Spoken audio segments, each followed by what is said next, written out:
Finally এমকাকে নিয়ে একটা বড় ডিল সাইন করা হয়েছে, যেটা শুনে আপনারা ব্যাপক খুশি হয়ে যাবে।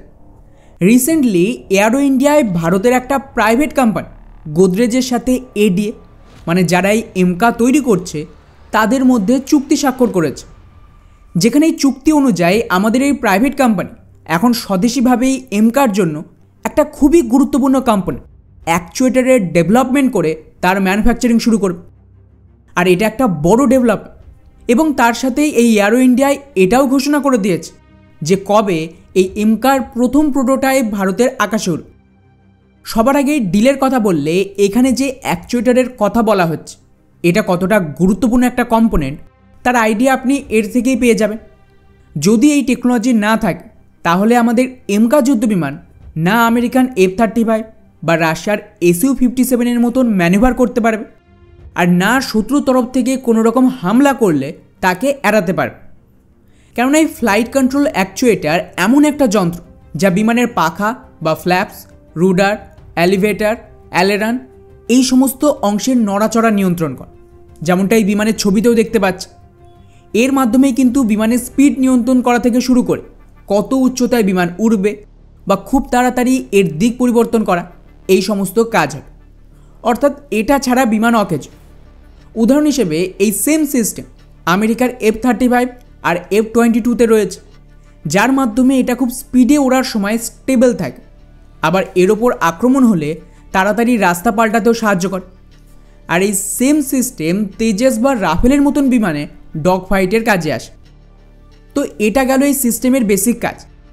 এবারে আসে আসল কথায় যে এমকার জন্য আরও আধুনিক অ্যাকচুয়েটার তৈরি করতে পারলে কতটা ফায়দা হবে। প্রথমত, এই টেকনোলজি যত উন্নত হবে এর সুপার ম্যানুভারেবিলিটি বাড়বে। এমকা একটা স্টেল যুদ্ধ বিমান, তাই এর ওপর নিখুঁত নিয়ন্ত্রণ থাকতে হবে যাতে শত্রুর রাডার থেকে সহজে লুকিয়ে থাকতে পারে। এই অ্যাকচুয়েটার উন্নত হলে মুশকিল ডগ ফাইটেও তাড়াতাড়ি দিক পরিবর্তন করতে পারবে ভারতের এমকা। দ্বিতীয়ত, বিমানের ফ্লাই বাই ওয়্যার সিস্টেমকে উন্নত করবে। এমকার সম্পূর্ণ ফ্লাই বাই ওয়্যারে চলবে, যেখানে পাইলটের কমান্ড সরাসরি কম্পিউটার আর সেন্সারের মাধ্যমে এই অ্যাকচুয়েটারই নিয়ন্ত্রণ করবে। এতে যে হিউম্যান এরর হয় বা মানুষের ভুলের সম্ভাবনা থাকে সেটা অনেকটাই কমে যাবে অপারেশনের দরুন। তৃতীয় ফায়দা হলো এতে ভারত সম্পূর্ণ আত্মনির্ভর হয়ে যাবে। এতদিন ভারতকে বিদেশি সংস্থা যেমন ধরুন হানিওয়েল, মুগ, স্যাফরন এদের ওপর নির্ভর করতে হতো। এখন গোদরেজ এই প্রযুক্তি 100% স্বদেশীভাবে তৈরি করবে। আর এটা শুধুমাত্র এমকা নয়, ভবিষ্যতের টেট-BF আর ঘাতক বম্বারেও কাজে লাগবে। আর চতুর্থ ফায়দা হলো এটা রপ্তানির সুযোগ রয়েছে।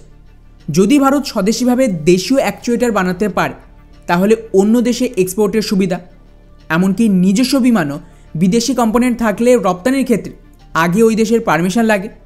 এখন এই সমস্ত ঝামেলা শেষ। যাই হোক, এখন প্রশ্ন দাঁড়াচ্ছে যে এই চুক্তি অ্যাকচুয়ালি কীভাবে কাজ করে। তো এখানে 3টে ধাপে কাজ হয়। প্রথম ধাপ ডিজাইনার ডেভেলপমেন্টে।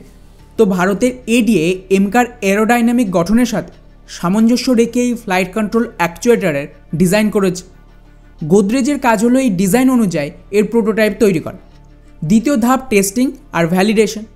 গোদরেজের তৈরি এই অ্যাকচুয়েটার আমাদের HL এবং DRDO বিভিন্ন wind tunnel test, real flight টেস্টে পরীক্ষা করবে এবং তারপর উচ্চ তাপমাত্রা, ভাইব্রেশন এবং অতিরিক্ত জি ফোর্সে এটা ঠিক মতন কাজ করছে কিনা তা যাচাই করবে।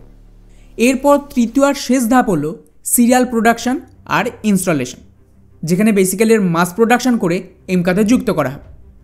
ফলে ওভারঅল এমকার কাজ জোর গতিতে শুরু হয়ে গেছে। রিপোর্ট অনুযায়ী এখানে এমকার 5টা প্রোটোটাইপ তৈরি হবে। প্রত্যেকটা প্রোটোটাইপের খরচ প্রায় 1000 কোটি টাকা। প্রথম এমকার প্রোটোটাইপ 2027-এর শেষে রেডি হয়ে যাবে এবং 2028 সালে এটা ভারতের আকাশে উড়বে। তো যদি পুরো টাইমলাইনটা দেখি তাহলে 2018 সালের শেষে ভারত রাশিয়ার FGFA ক্যান্সেল করে 2019-এ এমকার ওপর কাজ শুরু করে এবং ফাইনালি 2024-এ ফান্ডিং হয় আর 2028-এ ফ্লাইট টেস্ট, যা F-35 বা SU-57 এর সাথে কম্পেয়ার করলে সঠিক গতিতেই চলছে।